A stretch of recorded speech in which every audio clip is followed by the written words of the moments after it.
guys, ito po yung tiyak po ng bululakaw. Ito tingnan nyo guys, may color pula at saka yellow. Parang may ginto po siya sa loob. Kumusta lang po siya napapakita po sa akin.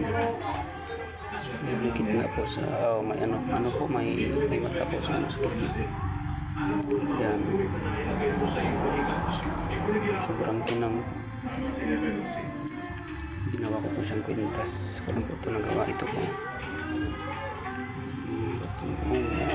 Saan ko. Yan. Kung po ito nagawa guys. At ito po ang mutya po ng kalikasan.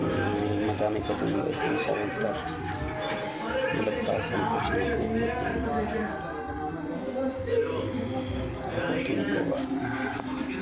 Kanina ko lang ito po natapos guys. Ito po ay pinagkalog.